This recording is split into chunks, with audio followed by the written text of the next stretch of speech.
Hey guys, welcome to the logicalprogrammer.com, and in this video I'm back with the part 2 of this tutorial series. I'm here to explain the overview of the idea that I've got for you today.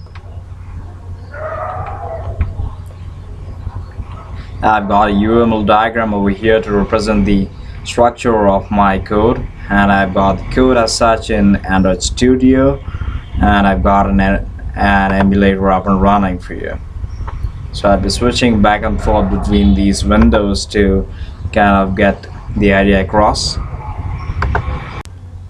I would also take the onus of trying to create a contrast in the due course of this tutorial between what I'm trying to do in here and what we would have otherwise followed in a more traditional approach.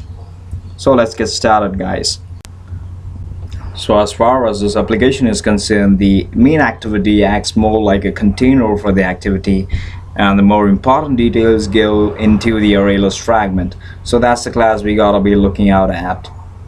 So let's see what compels me to take two classes, category and task, and actually extending them out of ArrayList fragment.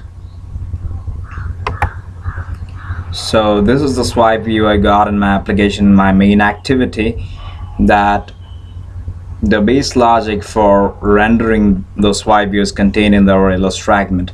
But you see, I've got to display different things in my subview 1 and in my subview 2. I'm rendering totally different things in both these subviews. So each subview is a subclass of ArrayList fragment.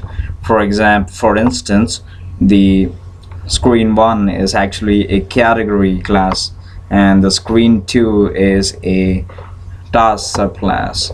So whenever screen 1 is supposed to be rendered, I make sure that the onCreate view of the category class is the one which is called, and not the onCreate view of the base class.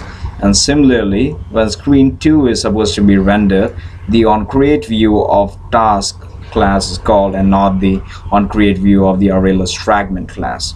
So regarding these two classes down here, they're nested classes of category and task respectively. The category and task classes have a list view which is supposed to be rendered, and these classes are supposed to be helping them render those list views. So in order to control the rendering of list view from the very minute details, you gotta be having a class which extends base adapter.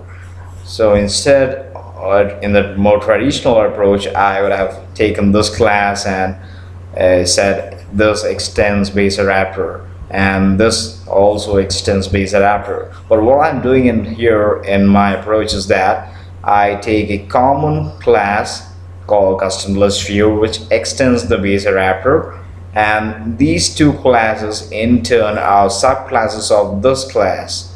So the basic thing here is, guys, that the base adapter has a lot of methods to be implemented, because base adapter is an abstract class. So what I'm trying to do is all the overhead that in terms of code that you need to be having these extra methods are handled by this custom list view class, and only the get view is handled by these subclasses.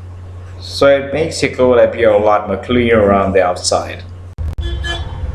So that's it, guys, from my end in this video, and in the next video I'll be looking forward to complete the code specific part of my application. Thank you guys for watching this video. See you in the next one.